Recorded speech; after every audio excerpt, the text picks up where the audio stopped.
Hello. Welcome to our Power is Within podcast. I'm your host, Jasmine, and my mission has always been to inspire you to take your power back, to realize that you are the healer that you've been looking for, and to remind you that I believe healing is possible in mind, in body, and in soul. Miss you all. How has it been? What's good? How was your summer? If y'all want to share any deets with me, drop me a line. I love hearing from you all. It's always so fun and absolutely fills my cup. So, to be specific, this is going to be a short little sweet episode featuring just me. And this episode will be valuable for you if you have experienced any new muscular, skeletal, joint pain showing up in your body as you have been navigating your healing journey and you're not sure how to discern if it is neuroplastic pain or possibly the result of something physiological. I really hope this helps. Basically, as a background story, I've personally been navigating some pain in mostly my feet and ankles this past month or so. And despite knowing everything I know about TMS and neuroplastic pain, I was actually having a really hard time determining if this pain I was experiencing was indeed neuroplastic or actually the result of my physiology. Because when first looking at it all, it really could have gone in either direction. So let me explain. Yeah, so also first off, what I usually do, just so you know, like when I have pain, because this foot and ankle pain is not the first time I have had some pain that just more or less showed up in my life, but it was the first time that I got a little stumped mentally because it was the first time that there was a strong case for it being physiological, if that makes sense. I have had some other stuff come up, but it's always so blatantly obvious that I didn't actually do anything to injure and or strain the area. This time, I could have seen it going one way or another. So with all that said, what I tend to usually do is just approach something new as like a chat with my brain. And I say, okay, well, this is probably neuroplastic pain, but at the off chance it is physiological, I'm going to spend a few weeks taking extra good care of this area and giving my body the space, time, and rest that it might need to heal. And I tell my brain, but that's all you get, the appropriate amount of time and space that would be appropriate, assuming this is physiological. So with the foot and ankle, what I did was I spent about 3 weeks doing just that. I was limiting higher intensity activities like pickleball and paying attention. So more or less tracking the pain, not getting lost in it or fearful, but just tracking it. Noticing if and when symptoms shifted or moved around or if they got stronger, reduced. I wanted to notice that there were patterns because that's how one of the ways I knew to help determine if it was TMS or neuroplastic pain. So anyhow, after about 3 weeks, I reached out to Charlie Merrill, who is a physical therapist who specializes in pain science and neuroplastic pain. And because I wanted to get his thoughts on what I was experiencing. Because like I said, it was a little bit trickier. There were definitely things that were happening in my life and evidence that could support general strain from overuse. But there were, and then I was starting to notice that there was a little fear, like, okay, I'm not doing the thing I love, pickleball. And I'm a little afraid to because I don't want to be stupid and automatically just assume it's TMS. And meanwhile, it actually is a strain and I'm potentially making it worse. So I always think it's better to just, rule things out. And I know he's amazing. So I reached out to him and kind of explained to him briefly what was going on and asked him his thoughts. And of course, he came back and he said, hey, are you free to do a full consult? Because I have a lot of follow-up questions. I said, yes, let's get together. So we did an online consultation and he was able to help me draw this conclusion. I found this consultation incredibly supportive and helpful. So I thought I want to share some of it with you because my guess is always that if I am in muddy waters or I'm having a hard time navigating something or if I have unanswered questions, I'm sure there's somebody else out there who has gone through or is going through the same thing. And so I thought maybe by putting this out there, it could help some people listening have help to basically determine, whether or not their pain might be neuroplastic or physical.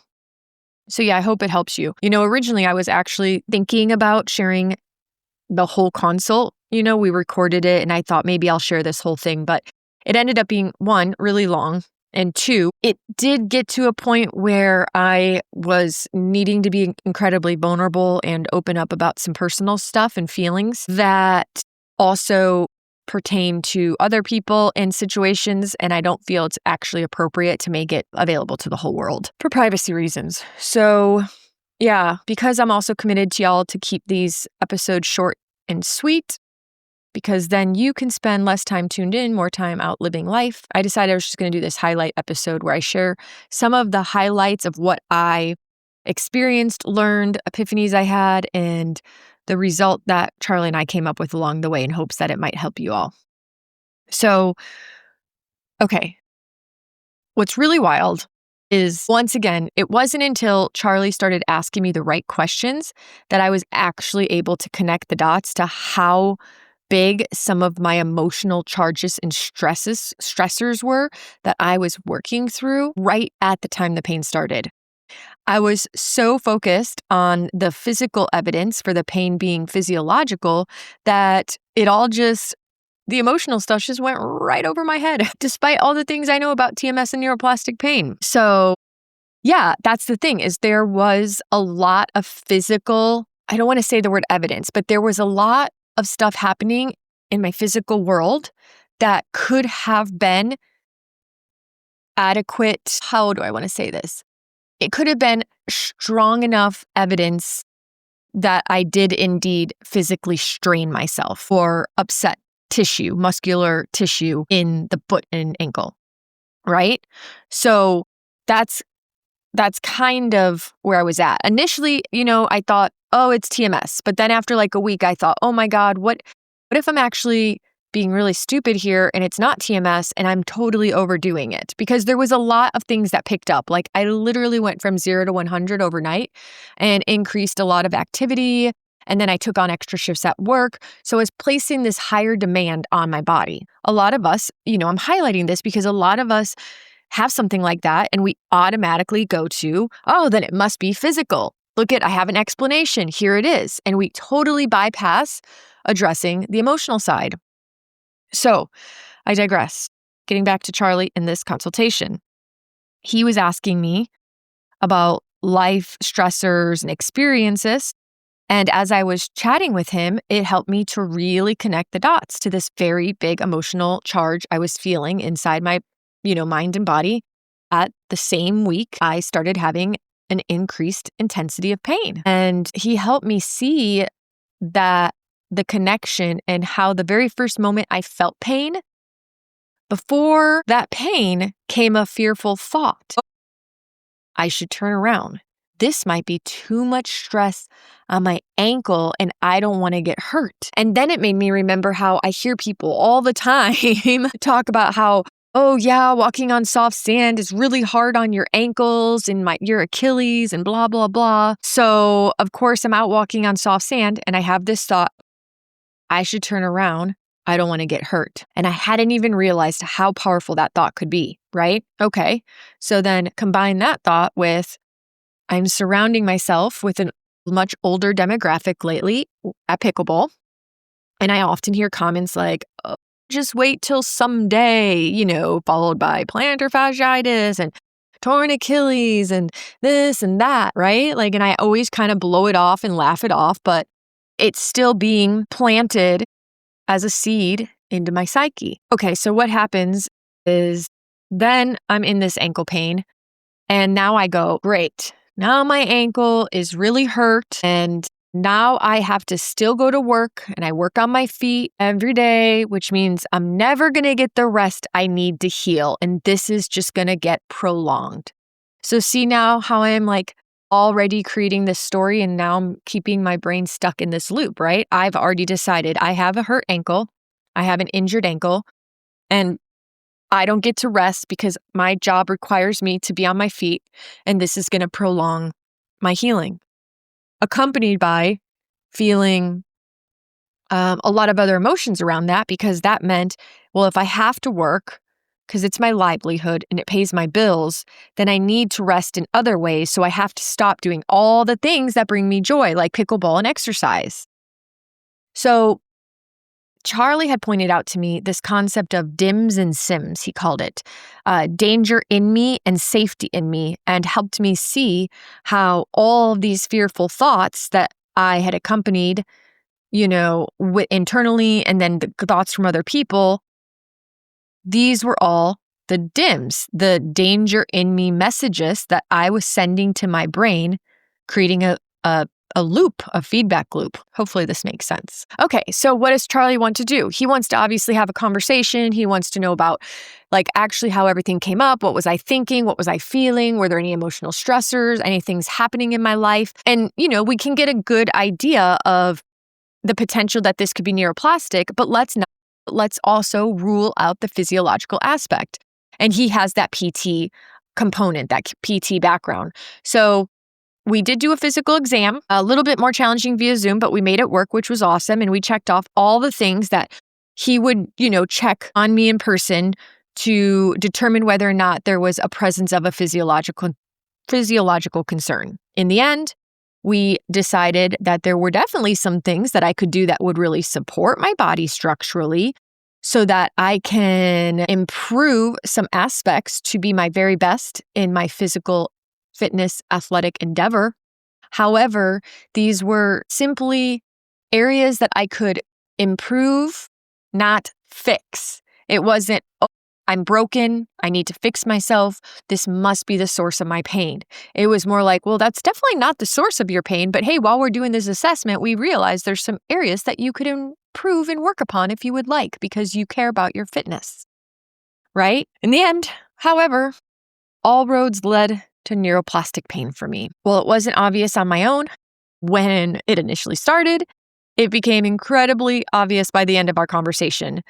There was just several things. Like, one, the pain level was very inconsistent. Sometimes it was worse, sometimes it was better. It would be worse first thing in the morning, but then when I went and did things I loved, it got better. And then I went to work and then it would hurt worse. And then I started noticing sometimes it was there was referred pain, but it was in one place and then it was in another place and then it was on my other leg and then it was back on the other leg. So all of those little maneuvers, pain moving around, can be really good evidence. The pain being really inconsistent in level can be really good evidence. So the fact that the pain got louder during the same exact week that I had these heightened emotions is evidence. And as Charlie said, it feels easier for the brain to send a pain signal into my body than to have the tough conversation, right?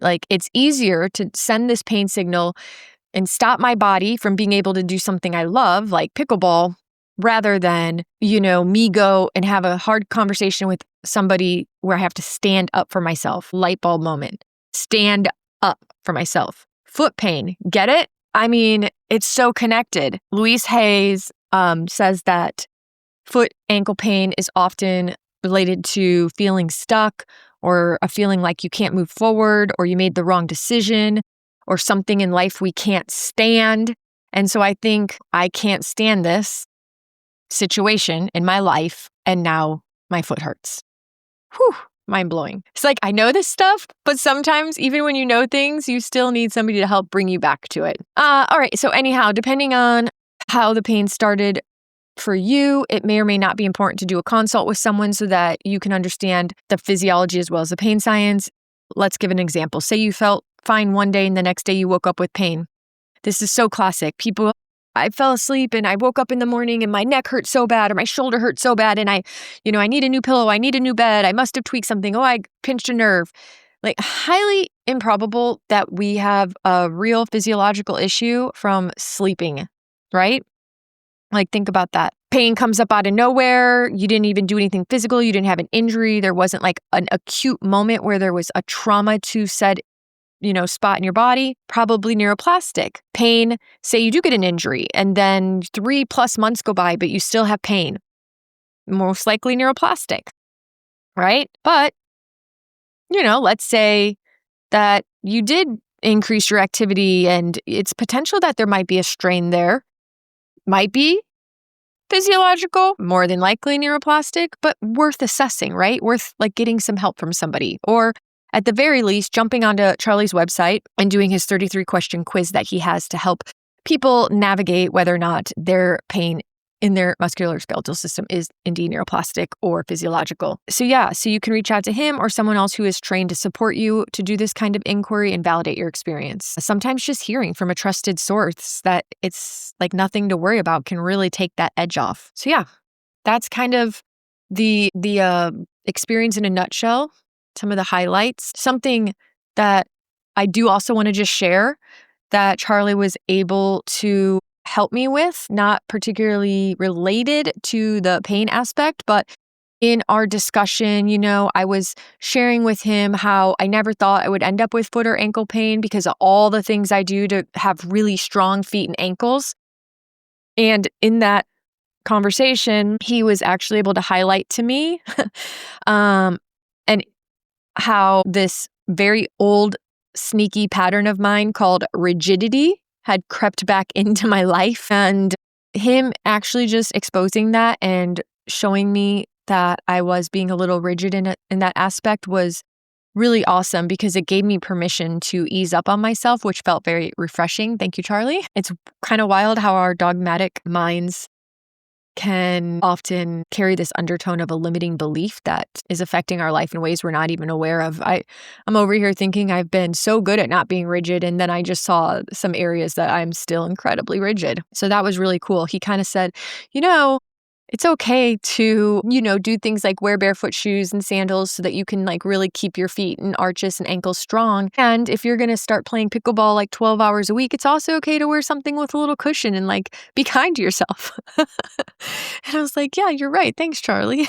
So that was really cool. Another thing I want to mention while we're talking about musculoskeletal pain, because I keep hearing this all the time. Language, friends. Listen, please do yourself a favor and remember that language that we use is so important. No more negative labels, right? Just because my foot was hurting didn't mean I had a bad foot. I hear this all the time where people are still labeling their body parts. Oh, I have a bad back. I have a bad neck. I have a bad shoulder. I have a bad knee, right? Stop.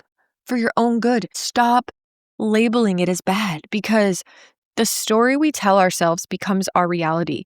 So if you're constantly telling yourself a story and labeling a part of your body as bad, then you're feeding into that neural pathway and you are going to have a bad X, Y, and Z.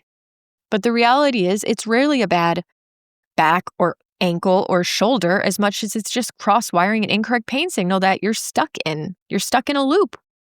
Right? So just be mindful of language. Really, honestly, I just don't know how we can possibly heal something that we continue to label as bad and not good. So even be mindful if you're injured, right? Like even if you get an actual acute injury, that doesn't make that area of your body a bad area. It just means that you're an injured area that is healing. And from what we know and understand about that musculoskeletal system, in more cases than not, it comes back and heals stronger, which is awesome. So then it's definitely not bad. It's stronger. That's my rambling. We're getting close to 25 minutes here. And again, I like to keep it just at that threshold. And also, I can't believe if you're still with me, you've listened to me ramble for this long. Hopefully, it has been productive and helpful and supportive for you in some way or another. If you have any questions at all, please feel free to reach out to me. I'll help you in any way I can. And also check out Charlie's quiz and reach out to Charlie if you need somebody who can do consultation with you and help support you on your journey. And also, I just want to say, don't forget to click follow on the podcast, because I actually have a few other topics that have been heavy on my heart that I want to share in the coming weeks with you guys. And so I will probably be dropping some other new episodes that I don't want you to miss. Okay? All right. Yay. Thanks for being here. I love you all. I'm rooting for you. And until next time, make it great.